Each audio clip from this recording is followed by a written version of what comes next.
some other companies invite me to do the internal audits because they like my approach. Okay, I remember one company where I was working with them doing yearly internal audits, and I said to the owner, one of the audits, I said, I think I'm no longer the best person to continue doing audits for your company. Why? Because I didn't find any non-conformities. And he said, and then they had the surveillance audit from the certification body. They had zero non-conformities. And he called me and said, Carlos, come on, you continue to work with us. No problem. Welcome to Secure and Simple podcast. In this podcast, we demystify cybersecurity governance, compliance with various standards and regulations, and other topics that are of interest for consultants, CISOs, and other cybersecurity professionals. Hello, I'm Dejan Kosutic, the CEO at Advisera and the host of Secure and Simple podcast. Today, my guest is Carlos Cruz, and he's the founder of a consulting company called Metanoia, based in Portugal, and is also the main ISO 9001 and ISO 14001 expert in Advisera. And he's in the consulting business for 35 years now and has performed more than 100 consulting jobs, close to 100 certification audits. So he has really a lot of experience with not only various ISO standards, but as you will see in particular also with internal audits.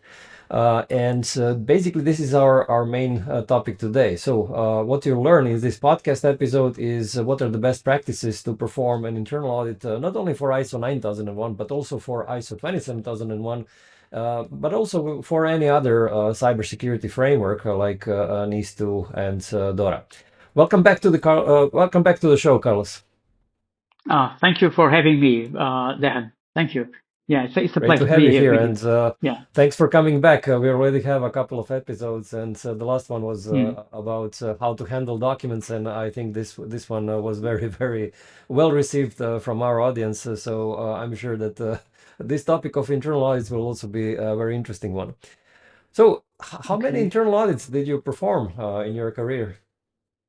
Oh, I don't know. I think I'm not lying if I say, I don't know, 350, 400. It's, Wow. it's not something like this. In the beginning, when I started to work as a consultant, I worked as a freelancer for several companies, and I prepared my audits very, very well, very well. I was very demanding.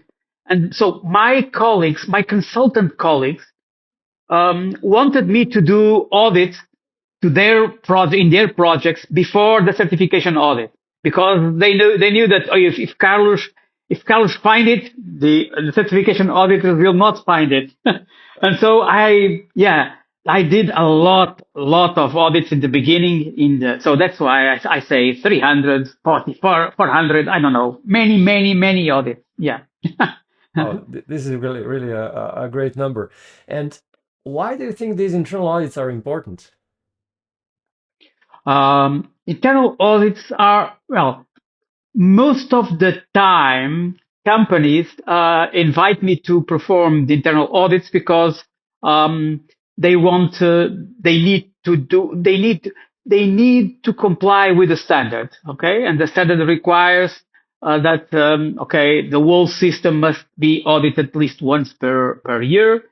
They perform some audits, but not global audits, because the internal auditors have not their experience is not so big, and so they invite me to do those audits. Some companies for that. Some other companies invite me to do the internal audits because they like my approach. Okay, I remember one company where I was working with them doing yearly internal audits, and I said to the owner, one of the audits, I said, I think I'm no longer the best person to continue doing audits for your company. Why? Because I didn't find any non-conformities. And he said, and then they had the surveillance audit from the certification body. They had zero non-conformities. And he called me and said, Carlos, come on, you continue to work with us. No problem. Great. Yeah. Yeah. Okay, so what you're saying, okay, one reason could be that it's because of compliance. Obviously, internal audit Compliance. is Yeah. mandatory. The other one Yeah. is some kind of a check before the certification audit, right? So that they actually don't have any problems with the certification audit. Yes. Is there Yes. any other reason why a company would go for internal audit? Oh, yes, of course. One of the things that I love a lot, so I consider this very important. And in the last days, I've been reaching and looking for old books that I have since the 90s about audits, okay, about internal audits. What I realized is that the topic of audit objective, okay, is not very well. Almost no book about audits speaks about audit objectives, okay, and it's a topic that I consider very, very important, okay, because it's something like this. So we auditors, we don't do audits because we want it or because we like it. Okay. We may like to do audits, but it's not because of that. It's because someone needs or wants an audit and they ask that task to you. Okay. So they give us the assignment. And what an auditor should do for an internal audit is asking, why do you want me to do this audit? Because if the purpose is, and if the management system is very young, it makes sense to do an implementation audit just to check if the rules are being followed because the system is young, okay? But if the system is more mature, if we do that kind of audit, after some years, if the company is disciplined, what's the value? Because they will not get the value. So it's important to discuss what do you want from the audits, from the audit, okay? Because so if they tell me, for example, the audit objective may be about, okay, we want you to check the effectiveness of process A or process B, okay? We may be when I do training about audits, I use an image that I draw, an icon. It's the Titanic going down, sinking, and some notes of music, okay? Because in the film Titanic, we see that the ship is sinking and the musicians are playing, okay? And the point is, what is the purpose of being very honest, complying with the procedures, but the system is not providing the results, right? So yeah, and just one more thing, because I really like this topic. In the 90s, I was searching for this, trying to learn as much as possible about audits and other stuff, but about audits, and I find a document on the internet. You cannot believe where in the American IRS, okay, the Internal Revenue Service, about their internal audit, and it was fantastic document, fantastic about the audit objective. So yeah, so okay, I'm losing myself because when I speak about audit objectives, okay, yeah, but it Okay, was really we really may interesting. revisit Yeah, we may yeah, revisit this topic mm, a little bit later on. But from my okay, point of view, usually what I find the companies like about internal audits is also that they can actually improve things. Not maybe at the first internal audit. Usually, the first internal audit is basically a kind of a check before the certification audit. But yeah, then yeah, when you have, yeah, let's say, second or third or fifth or I don't know, 10th internal audit, this is really on yeah, how to help all these various processes that you have improve just a little bit. Just some things that yeah, yeah, yeah, usually people are not seeing. Yeah. yeah, Okay, and yeah, from true, your true. experience, okay, you're working primarily with the 9001 and 14001, but do you know actually if these requirements for internal audits are the same across ISO standards, or are they unique or different? No, they are all the same across all standards, all management system standards, because all are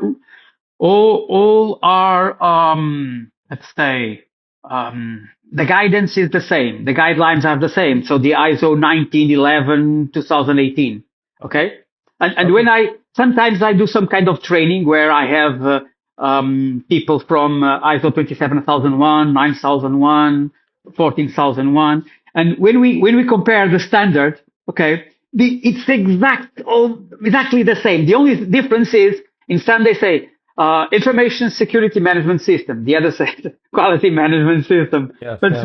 the rest is the same. Yeah, Hmm. same Okay, so requirements. basically, Same. Yeah, so the principles that we will, let's say, mention today are applicable not only for quality, but yeah, also for information security management or AI yeah. management or whatever, Whatever. Yeah, any other type yeah, of yeah, ISO standard.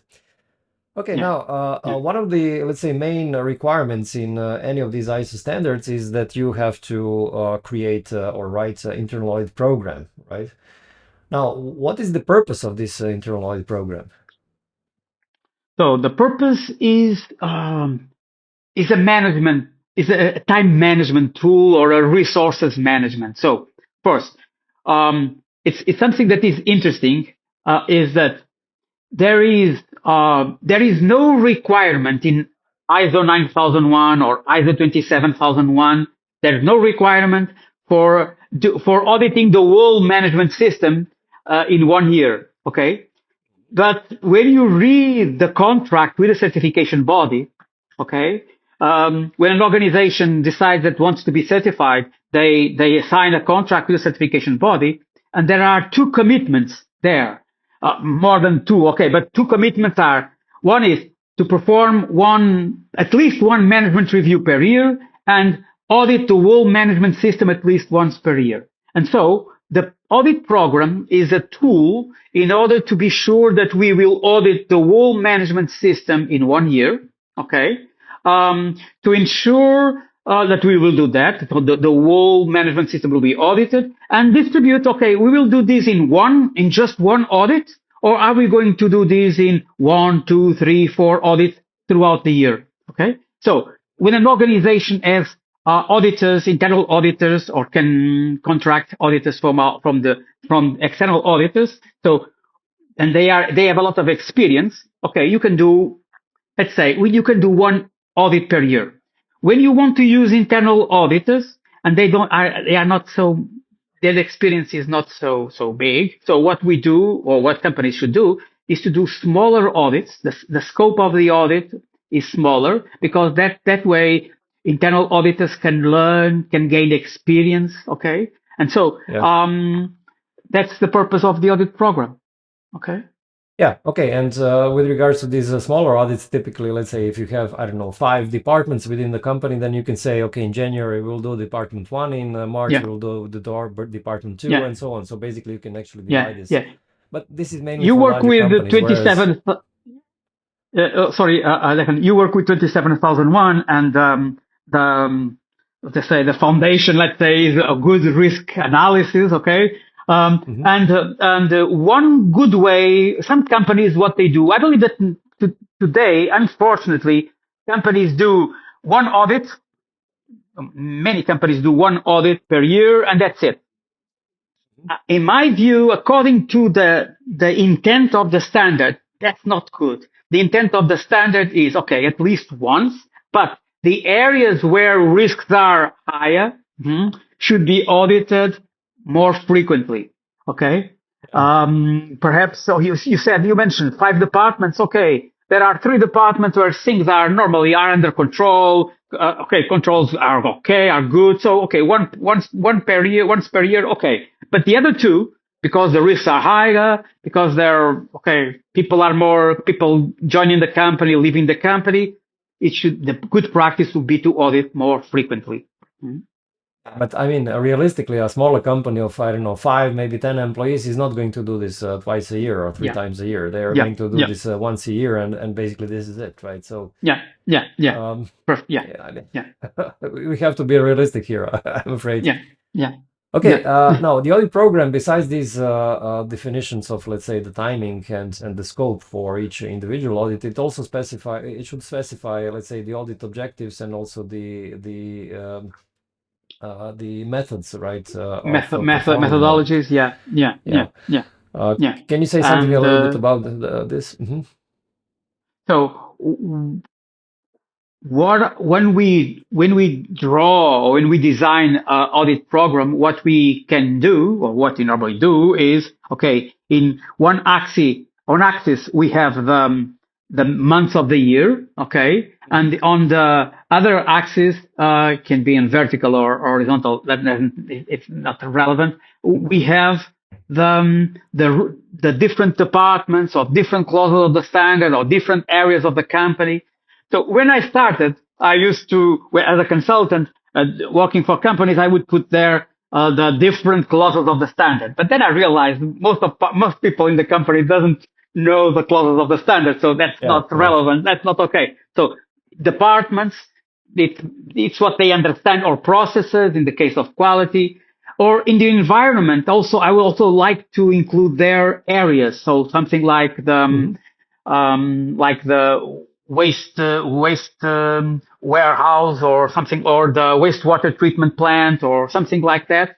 So So, and we also can include there. So, for example, my practice is I include there, when I'm working as a consultant, I include there, for example, it's an audit team with 2 members. Okay. And I put AA and a bar on the bottom, and BB. And so, and I put in the legend, AA with a bar, or the bar below, means that he or he is the lead auditor, and BB is the auditor. So the other one without the bar is the auditor. So it's also a way of showing to the internal auditors, okay, who will audit what, when, yeah. Okay, very good.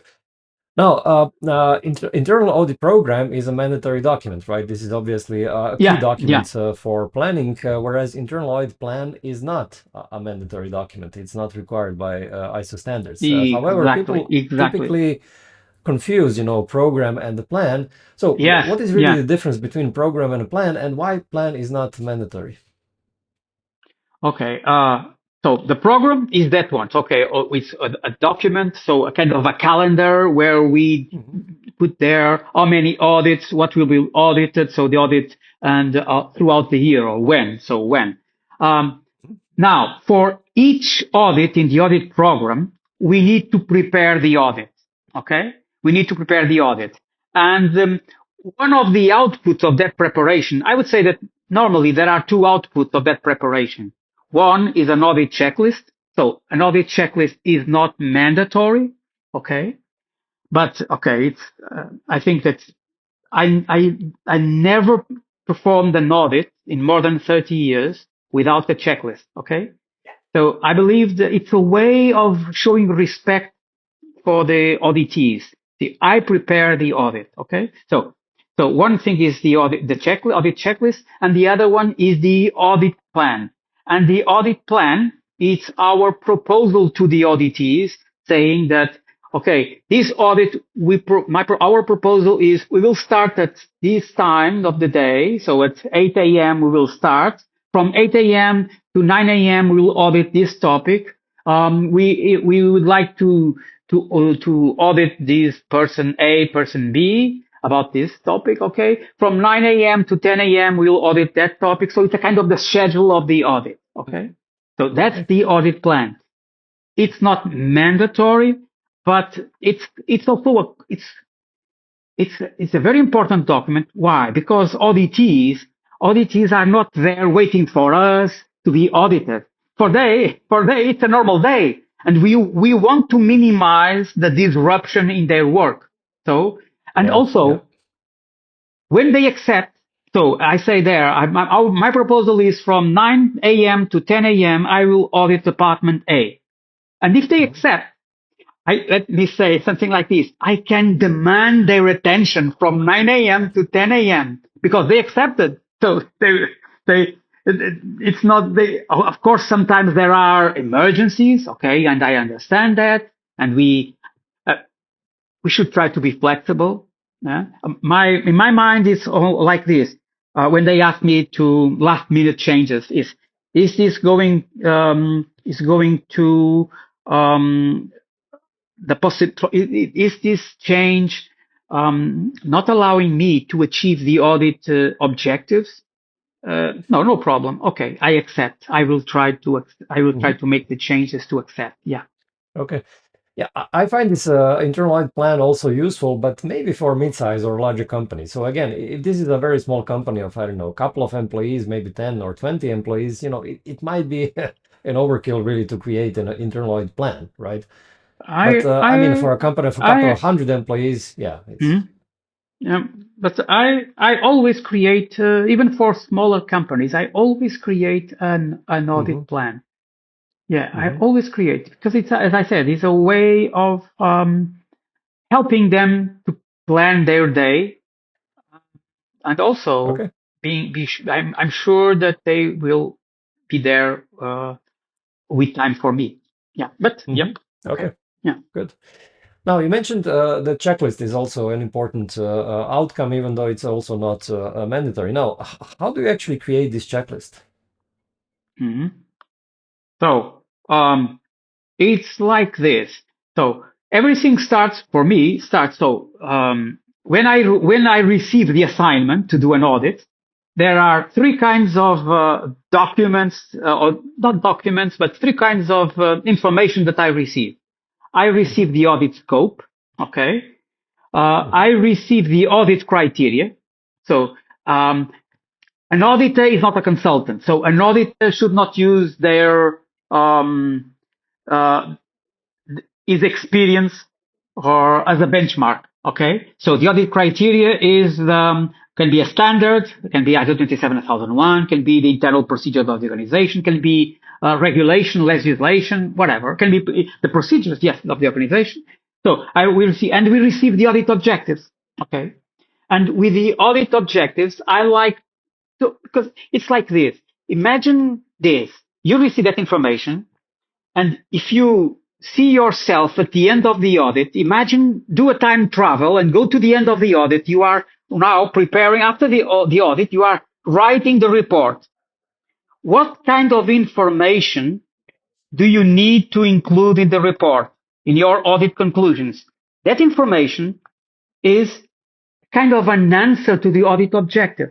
Okay, so when we look into the audit objectives. Okay, we see what lines of inquiry. Okay, are they asking us to follow? And so then what I do is with that information in my mind, I go to the audit criteria and I translate that information into questions. Okay.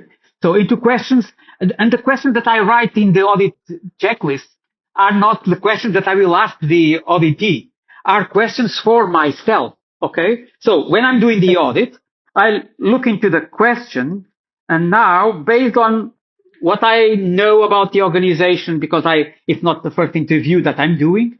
So I customize that what's in the audit checklist to start a conversation with that person. Okay. Okay, just to kind of clarify, can you give an example of, let's say, an audit objective and how it translates into audit criteria and how those translate into, let's say, a couple of questions for the checklist? So an audit objective can be something like um, are so are we losing customers? Okay, so this is more about effectiveness. Are we handling our complaints in a way that minimizes losing customers? So something like that. So what we do during an audit like that, we will check that okay, we are complying with the procedure. Okay, and then, for example, I will go So after. this complying with the So procedure is criteria then, right? is a criteria. Okay, that part hmm is conformity. Okay, but then we see. Okay, let's imagine. Okay, I go there and I check that we are complying with the procedure. Okay, we are following the procedure. No, okay, no problem there. But how many customers no longer work after a complaint? No longer work with us. Okay, and we realize that, for example, Okay, but 10% is of this the now, let's say, is this now a question that you would put in your checklist or what? It's because what I do is, well, how I see the audit objective is that I translate the audit objective into kind of high level questions like this. Okay.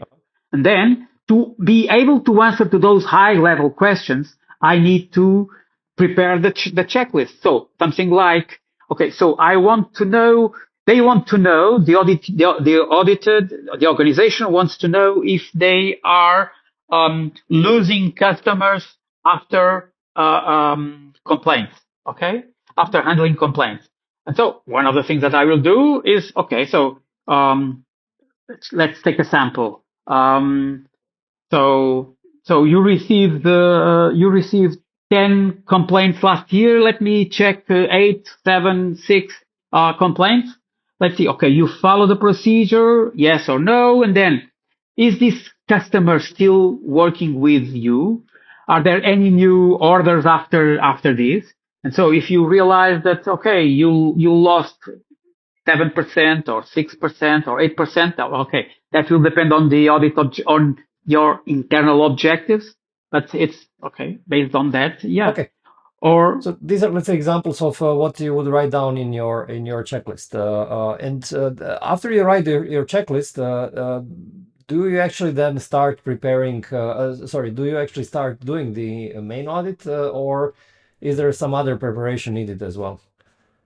So the first thing that I do is I write the checklist, because after writing the checklist, in my mind, it's much easier. I know. Who do I want to interview? What kind of questions? Where do I want to go? What do I want to see? And so after that, I develop the audit agenda or audit plan. Okay. Uh-huh. Okay. Because it's easier. Now, what I do is I send the audit plan to the auditees. Okay. See, please check if this is okay for you. If it's not possible to follow this, okay, send me an alternative. So we confirmed the day, we confirmed that the audit agenda, the audit plan was okay. So if I'm doing an external audit, so for a company that I don't know, or so I can ask things like, so if you go to my car, you will see that I have their safety helmet, my safety boots. I use my yellow jacket there. Okay, the sound suppressor. So I may ask, so do I need any, or do you provide, or do I need this kind of things? Or, for example, some logistics, like for example, sometimes there's a company that I audited once, and they had two plants in the same town. Okay, about 2 kilometers away. So how do I go from one plant to the other? Do I need a car? Do I need a taxi? Or do you transport me from one side to the other side? Okay, stuff like that. Okay. Okay. Good. And then you start doing the main part of the audit, right? Well, the main part of the audit is really about finding evidence that the company is compliant with or that the company is doing, or basically finding anything that is related to the audit objective, right? Yeah. So normally there was a time when I was doing certification audits, of course. When I was doing external audits for bigger companies, yes, we start with the opening meeting, okay? But at some point in my life as an auditor, I was not giving too many importance to the opening meeting with very small companies. But now I do that because it provides a kind of formality that I think it's useful. I say it's like a game between two nations. Before the game, they have the national anthem that provides some kind of formality, and it's a kind of a cut before and after. Okay, before the audit and audit. Okay, so yeah, I like to do the opening meeting, and then we start. So we according to the audit plan, I say, okay, I would like to audit the purchasing department. So not normally, it's mandatory. For me, it's mandatory. I always want someone escorting me. I always want a witness. Okay? Even they may say, oh, Carlos, we trust you. You can go and no, but I want, I want always someone that can witness what I see. Okay? You're acting as you're acting as an external person, right? You're doing the internal Yeah, audit, and yet, yeah, and I mean, even though that you're an external consultant, but if yeah. someone is really from the company, an employee in the company doing the internal audit, do they also need someone to accompany them as well, if they were really from the company itself? I think it's a good practice. Okay. It's a Mhm. good practice because it's like this. Imagine you are, I will tell you my experience. So you are in the closing meeting and you are Mhm. presenting the nonconformities. Okay. And there's a nonconformity, a major nonconformity, a very important. I'm remembering one example in an internal audit performed by me for about the environment, about the environmental management system. And the general manager of the company said, "No, that's impossible. Not in my company." And the person that was with me said something like this. And the general manager looked at that person and said, "Okay, no more problems." Okay. So didn't say anything more. So yeah. So Yeah. I think it's Okay, very understood. useful. Okay. Mhm. Okay. And then when you perform this main audit, what kind of evidence are you typically looking for? So it's what is your preference, let's say? Um, I don't know if in your country there was that TV series, Dr. House. Okay. Yeah, Dr. yeah, House there was was a serial, he was saying something like, everybody lies. Okay. And so I follow the same approach, not because people are lying because they want to lie, but um, sometimes people are trying to be nice and are answering about things that it's not their main job, and so they are not telling the real things. And so what people say to me, what people tell me are not facts, are pseudo facts, and an auditor must work with facts. So they speak, and I write. So it's one thing that I like to say is uh, elephants have a good memory. Auditors take notes. Okay, so I take notes, but then I ask, can you show me? Can you provide evidence?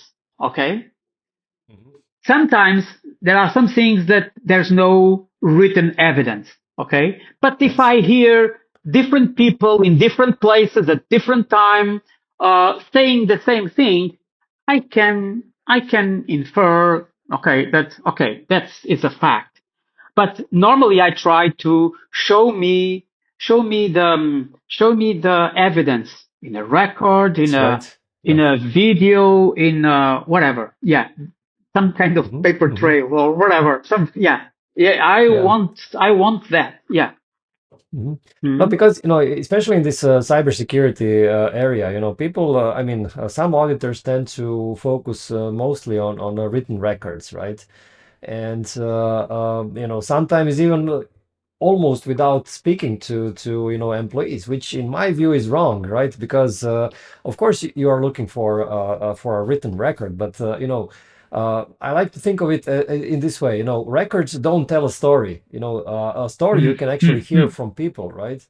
And Yeah. these Yeah. Yeah. stories that Yeah. these people say, they lead you as an auditor towards on a trail, Yeah. or towards something that the record itself wouldn't say. For example, if you Yeah. if you For review the example. backup records, you wouldn't hear anything about how the backup administrator was trained, right?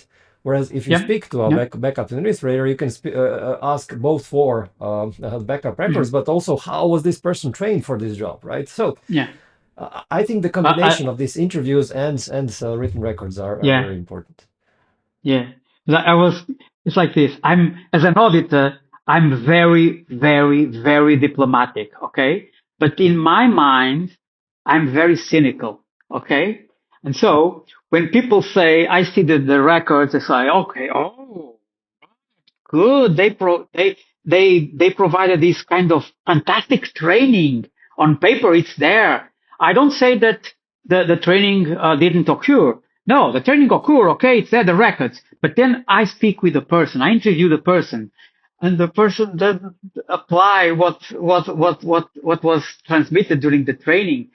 And okay, so yeah, you see, that's the purpose is not to fill the record. The purpose is is to know the the the the message of the and apply the message of the training. So Yeah, yeah, and I yeah. mean, this is also a very common, let's say, problem or perception that these audits are simply a kind of a tick box exercise, right? That they are not really Mm. seeing the real picture. So, how do you actually Okay. overcome this problem? How do you actually understand fully, if I don't know, for 9001 the company has really a good quality management system, or if for 27001 the company is really on the top level for security? How do you actually find the real picture of a company? So I like to. It's kind of hmm, is it's like drawing with points. Okay, so one point can be okay, are the records are okay. The other can be the result of the interviews, but also the result of the performance. So the clause 9, okay, clause 9, so the monitoring of the performance of the system. So if everything somehow seems to fit, okay. Huh? Because, okay, as I said, as I said before, it can be the Titanic. People can be following the procedures, but the system may be not good. Okay, so Yeah. it's uh, it's yeah. So you work with 27,001. So it's incredible. In the last days, I always, every day I read one or two British newspapers. Okay. It's incredible. I think it was today or yesterday. One British newspaper, three different articles about acting. So about systems down. Okay. Something like Yeah. the company that manufactured the Jaguar and those. Yeah. Yeah. It's incredible. And I believe that they have a lot of training. I believe that they have a lot of things. Yeah, but okay. If those things happen, so in quality, Mhm. they may be following the procedure. They may be qualifying fantastic suppliers on paper. But if they are importing problems through their suppliers, okay, something is not okay. Something is not working. Okay, And then you something. start Yeah, feeling it, so to say, and then you can actually drill further wherever you see that yeah, some things are not quite right. Yeah. yeah, Okay, yeah, towards the end of the audit, you do this, or you might actually do a closing meeting, even though it's not mandatory, and you always have to write the internal audit report, which is mandatory. So, can you tell yeah. a little bit about these last steps? Yeah. So what I do, so about preparing the report, um, what I do is, so I have some tricks, okay, that I use. This, for example, if I'm doing an audit that takes 2 days, I use the checklist, and different days I use different colors because that way I know when was the first day, then was the information collected on the second day.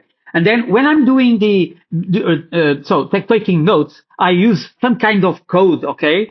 So if there's a problem or something so for example, there was a time that I draw a skull, okay, like the Union Jack, okay, like the pirates, okay. So it's a major nonconformity I put there, or like the Ford Motor Company, that symbol of the delta, inverted delta for something that danger, okay, something here that needs further investigation. So when I'm doing the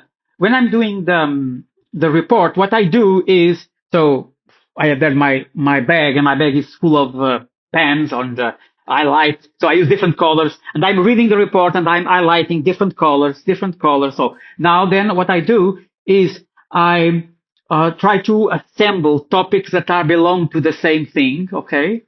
And it's one thing. It's interesting. It's in the beginning when I was doing more audits for companies that were starting.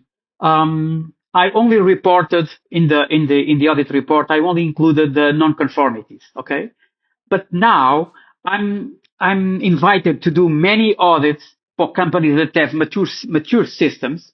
Okay, and I sometimes I cannot find any non-conformity. And I don't want that the certification auditor come and say, oh, this guy Carlos, okay, he was sleeping. He was not doing his job properly. So to show my due diligence, I write in the report all the conformities. Okay, all the conformities, and okay, if there are non-conformities, non-conformity, but everything is there. So another auditor that comes later can go there, can do that order number from that client or that order to that supplier, everything is there. They can redo my audit, repeat my audit with the evidence that I put there. So that's it. So I I try to so I put there all the audit findings, and I divide them by conformities, non-conformities, major or minor, and office, so opportunities for improvement. Okay. Okay. But do we really need to distinguish between major and minor in internal audit? No. We don't need to distinguish major and minor. Okay, but it's a matter of it's my conscience. Okay, because it's like this. I don't know if this is the right topic to this conversation, but it's like this. Um, if I say to my customers, so the audited organizations is, okay, certification auditors expect you to do the correction and corrective actions to all nonconformities, okay, audit nonconformities. But in my mind, okay, I always remember the Deming funnel experience, okay, and Mr. Deming showed to all of us that sometimes the better thing to do is not to change a system, not to introduce more variation in a system. So if the nonconformity is minor, okay, in my mind, only correction and nothing more. Okay, but it's only on my mind. Okay, um, but when I say to them, but this is a major. Okay, so you need to go after the root cause. Okay, and sometimes they ask me, it's typical, classic. Oh, what is the root cause? I don't know. I don't know. You need to go after. Okay, you need to go after. And I always say to them, so an auditor must keep his or her independence. If I tell you what is the root cause, and you attack that root cause, next year I come here and the problem is still there, and you say, oh, but you did what you told us to do, and I lose my independence. Okay, I'm part of the problem now. So what I say, or I may say, is something like, okay, in some companies, I saw something like that. So this kind of root causes. In another company, I saw this and this. Okay, but you need to check. Okay, you need to check. Okay. Yeah.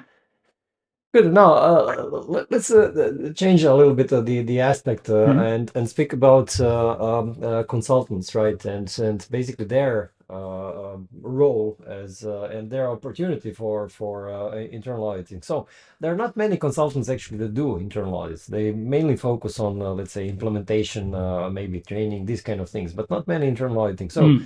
do you see this as a Mm. good opportunity, a business opportunity for consultants? I think so. I think so because it's a way of knowing, kind of intelligence about what what other consultants are doing in the market. Okay, what others are doing in the market. What kind of ideas are now are yeah. Because there are some fashion, some trends. Okay, from time to time, people find this kind of okay. So I find it interesting. I find it a way of um, teaches that there are more than one way of um, looking into the requirements of the standard. So give us some kind of humility because okay, that's our experience, but that other experience is it's okay. And for that kind of company, perhaps it's better for that kind of experience. So it's I think I think consultants should let's say, ever include that kind of service in their portfolio. Yeah. Yeah, definitely. Hmm. Okay, it's a learning experience, but it's also, I would say, from the revenue point of view, a great thing because it's recurring, right? So if you're doing this, let's say, once a year, then, or maybe quite a couple of times a year, then this is something that is, Hmm. coming to you without actually having to sell it Yeah. every time, right? So there Yeah. is no Yeah. sale Yeah. cost or sale effort there. Yeah. So, Dejan, I'm in a hotel today or tonight because tomorrow I will do an audit, and I'm doing one, sometimes two audits per year to this company in the last 8 years. Okay. Hmm. So next October, for example, I will do an audit. It will take 2 days, 1 day and a half. I've been doing that same audit to that same company in the last 12 years, for example. Okay. So, and in November, December, again, the same kind. And a company that I'm working with them since 2013, I believe. Okay. So yeah, and it's also a way of seeing what is the evolution of your work. So you Yeah, work yeah. with them and see what is the evolution, what is really working, and what's with this kind of people doesn't work with them. Maybe Mhm. work with others, but this Hmm. no, it's not the best approach for them. Yeah, Yeah, yeah. and it's nice. It's that the human side that once per year see that people and they are almost friends now. Mhm. Good. Yeah. Now, many consultants actually want to do the implementation, but also the internal audit, and this is a conflict Hmm. of interest, right? This is basically that, at least in my view, something that the consultants should not be doing. So, Mm. how do you see actually a way to overcome this problem of conflict of interest when a consultant is doing the implementation and then internal audit? Okay, so let me tell you that when I'm doing, sometimes I do that kind of audits. Okay, perhaps not the last audit before the certification audit, but I'm doing that audit, and I can assure you, I'm much more demanding than any other consultant, than any other auditor, because I want to find and I want to find as much as possible before any others. Okay. But what we can do in those, in situations where we are working with a certification body that doesn't like that the consultant that helped during the implementation also does the first Hmm. or the audit is ask other consultant. And it's the kind of you ask the other consultant, and the other consultant then will ask you to do audits for their Yeah, yeah, companies. definitely. Yeah. Yeah, So yeah. it works like that way. It works Yeah, that exactly. way. This It's is a very good solution. And then you can actually do the next audit in 1 year. You can actually do the internal audit for this client because you're then at that point of time you're not yeah, going to do the implementation anymore. yeah, So yeah, yeah, it's a way yeah, to overcome this yeah, problem. yeah, yeah, Okay. yeah. Now you mentioned also this standard ISO 19011. So why is this? What is the standard and how is it relevant for internal auditing? So the standard, let's say, is not mandatory. Okay, it's not mandatory. Is the name is called a guideline, so provides some orientation for all audits. Okay, all internal audits or to management systems. Okay, and that's important because it's a kind of mm, so explain some concept um, provides. So it's very detailed. It has a big flow chart about all the steps during an audit and provides what is happening. So what's happening before the audit, during the audit, after the audit. This very detailed about for example, the composition of an audit report. So for example, unfortunately, it almost doesn't mention the audit checklist. Okay, but I don't. Okay, but provides uh, uh, provides very detailed information. So anyone that wants to start working as an auditor, a good point is to look into that standard and read that standard because it provides. good guidance about the various steps in the audit, and and very detailed information about the composition of the audit report, or how to act during the audit, or it's very useful. Not just telling pages, okay, by ISO. No, I think it's really useful. Mhm. Maybe we could call it a central standard that teaches you how to audit, right? Yeah, Besides going to an yeah, internal auditor course, you should also read 19011 yeah, for details. yeah, Yeah. yeah, Okay. yeah. I know many people are asking how to do a remote audit, and actually, I know that you are doing also this webinar for Advisera about remote auditing. So, what is different and what is the same when doing remote audit versus let's say on-site audit? Hmm. So, um, uh, there are two things that I find very weird, okay, about remote audits. Is about evidence, okay, Mhm. about the paper evidence, the records and paper, okay, the digital evidence, okay. It's much easier. I don't know why, but it's much easier to look at that, to see that information. Perhaps because when you are doing a audit on site, so there's a lot of stimulus, a lot of information that you are receiving, and while you are looking at. But when you are looking to a screen, it's just that. Okay, so it's much easier to analyze that the evidence to it's much more objective. Okay, now what it doesn't work so well is what we learn with the relationship that we develop with people during an audit. Okay, because during an audit, there may be a coffee break, maybe be a lunch, maybe the small talk that we do before going while going from department A to department B. So, and that it's also that's a kind of a glue that is missing when I'm doing remote audits. Okay. Mhm. Yeah, but it's Yeah. people. I think after the COVID, many people are leaving the remote audits, and I think they are not doing a bad job, because I think they are really useful. Okay, perhaps not 100% remote audits, but some kind of hybrid. Okay, a program with hybrid audits, or on-site and remote, could be useful. Hmm? Yeah, definitely. And especially, I mean, for cloud company, I mean, the IT companies that are providing cloud services that are, especially if they are working remotely, right? If they don't have an office, then I would say Yeah. remote audit Yeah, is of the course. only option really Yeah, to and do this. Yeah. yeah, it's the only option. Yeah, yeah. And also, Hmm. for example, if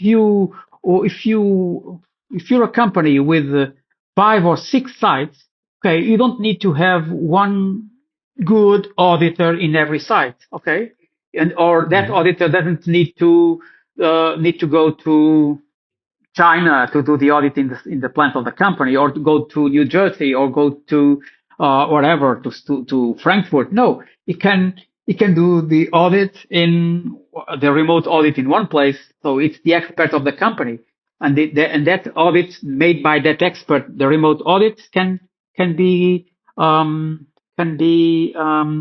conjugated, okay, with smaller audits in scope made by local internal auditors. Mm. Hmm. Yeah. Are there some, let's say, situations or maybe some standards that actually do not allow remote audits? At least I know that TS 16469, yes, for the 69 automotive and industry. 49, I, yeah. Yeah, Hmm. yeah. They don't allow that. Yeah, I Hmm. don't allow that. I I already read something about why not, but now I don't know. I don't remember. Yeah, but they don't allow it. Yeah.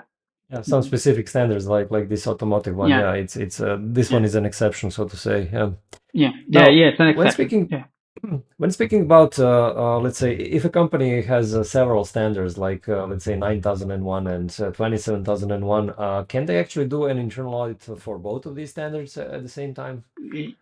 Yes, it's what is called an integrated audit. Yes, yes, and I think it's a good approach. I think it's a good approach because um, when an organization is working, it's not just doing quality or environment or information security or health and safety. No, it's doing its work.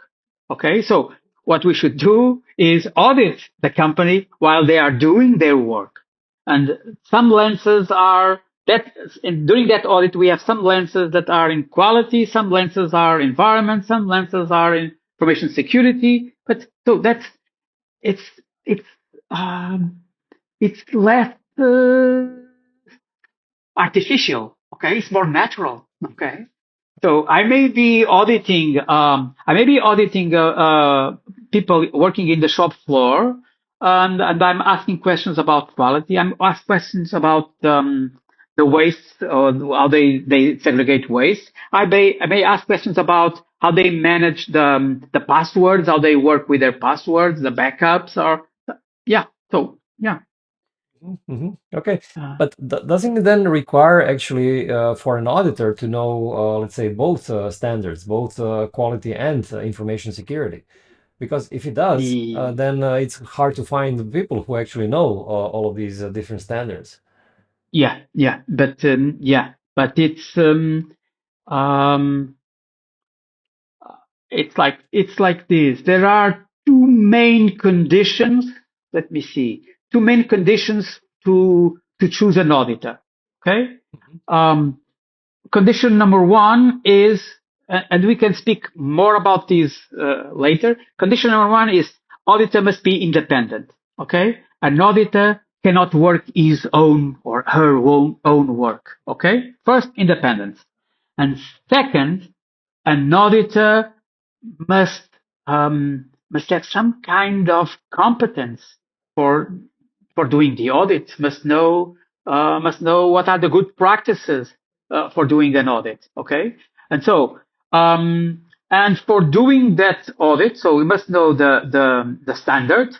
He must know the good auditing practices and must know the standard. So if he's doing an ISO 27001, the auditor must know the the standard 27001. So yeah, that's that can be an obstacle. Yeah, for doing Yeah. integrated. Yeah. Um, Yeah, but from my, let's say, experience, if you already know one standard very well, ISO standard, then it's, I would say, rather not I would say easy, but it's easier to actually then move mm, on to the next one if you already know the logic of the first one, right? So it's and I've seen actually lots of consultants actually going this way, and they specialize in three, four, maybe five standards, and this makes them competitive in mm, the market, right? If they know, I don't yeah, know, four standards, they will sell their services much more easily than if they only know only yeah, one. Yeah, so yeah, it's yeah, yeah, yeah. Mm. okay, good. Since you're dealing with AI as well as and very interested in it as well as me, what do you think? How will AI change internal auditing? So AI will help auditors, for example, um, preparing their checklist. Okay. Mhm. Um, I don't say that they will help preparing better checklists, but the much more efficient, so much Mhm. faster. Okay, much faster. Um, because with AI, so for example, this week, no, last week, um, I read there was a new directive, a new environmental directive from the European Union with more than, I don't know, 60 pages. Okay. And I asked AI to, about this for this kind of economic sector, about this for this economic sector. And they provided me so the information where, what topics, what numbers. Oh, then I can go there, check. So it's much easier to do that. And so to do the checklist, it can help us a lot. Okay. I believe that can be useful. Some years ago, we spoke about that. We had a conversation about that. Can be fantastic for, or will be fantastic for training auditors. Okay, for example, for role playing. So AI can do the part of the auditee or the auditor, and so the auditor can do the part of the audit. The trainee can do work as or participate as auditor or as auditee. So can be useful there too. Of course, um, can be useful for writing the reports, the audit report, or the standard call audit results. Okay, the audit report. So this way, so you list all audit findings and to find patterns, to find trends in those audit patterns can help us. Okay, it's much easier to do that. Okay, because you have imagine you have 30. Imagine that you have 30, not 30, but okay, that 15 uh, audit findings that have some negative connotation. Okay, and it's not 15. I don't like to write them as 15 non-conformities. Okay, I like to, so if there are two or three of the same kind, I like to add them, and those three or four are evidence of a bigger problem. And okay, and AI allow us to much easier, much faster. It's the topic is faster, is being much faster. Yeah. Yeah, certainly. I mean, AI will become, I would say, one of the best friends of auditors. I would say in the future. Let's Exactly, just hope that AI exactly. doesn't take the job of an auditor. This might happen, but okay, Uh, we'll see in what happens in the yeah, next couple of years. yeah. Yeah. Okay, there are some companies that I'm working with some companies, or I work with some companies where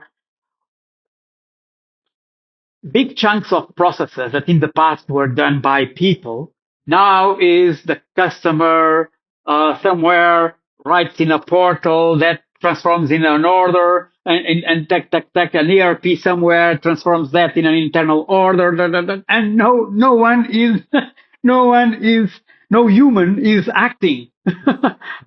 until someone looks into a plan on a production plan and the human provides the human touch to the to the proposal of the machine. Yeah, Yeah. we live in very Mm. interesting times, I would say. Okay, Yeah. as the last question today, so what would be your let's say top recommendations for internal auditors? Mm, mm, mm, mm. So it's, I would say, what I say to auditors when I'm training auditors, one of the things that I say to them is constantly is, I know that some people are obligated, so that their boss, their company said, you must be our internal auditor. Then they don't want to be internal auditors. Okay, so it's a pain for them. But for those that want to be internal or auditors, external auditors, or certification auditors, for those that want to so think of yourselves as a personal brand. Okay, so write reports, write reports that people read and say, wow, okay? People will trust, and then word of mouth will work, and other people will invite you. And by the way, one thing that I was missing, so when I started doing audits, my main problem was when I was writing the audit, the report, I was, oh I I'm not sure if I should consider this major or minor. Well, that depends on. So be careful with the sample of the size of the sample of what you are going to audit. Okay, because that's important. One thing is you write, okay, this training program that you have is not working because of this, and this. Okay, and one thing is because of one issue, one topic, you say it doesn't work, another or seems not be working. Another thing is because of this topic, because of this topic, because of this topic, so you present enough information that gives you some confidence. It's not 100%. That's always a risk, but provides you some confidence. And so that I would say is that think about your sample and prepare your audit. Invest time in your audit, in the preparation of your audit. Yeah. Okay, great. Well, thank you for these insights, Carlos. I think this was very helpful for any Thank you for the new invitation. or yeah, thank you. So thanks again for the participation, and thank you everyone for listening or watching this podcast. And see you again in 2 weeks' time in our new episode of Secure and Simple podcast. Thanks for making it this far in today's episode of Secure and Simple podcast. Here's some useful info for consultants and other professionals who do cybersecurity governance and compliance for a living. On Advisera website, you can check out various tools that can help your business. For example, Conformia software enables you to streamline and scale ISO 27001 implementation and maintenance for your clients. White label documentation toolkits for NIS2, DORA, ISO 27001 and other ISO standards enable you to create all the required documents for your clients. Accredited lead auditor and lead implementer courses for various standards and frameworks enable you to show your expertise to potential clients. And a learning management system called Company Training Academy with numerous videos for NIS2, DORA, ISO 27001 and other frameworks enable you to organize training and awareness programs for your clients' workforce. Check out the links in the description below for more information. If you like this podcast, please give it a thumbs up. It helps us with better ranking, and I would also appreciate if you share it with your colleagues. That's it for today. Stay safe.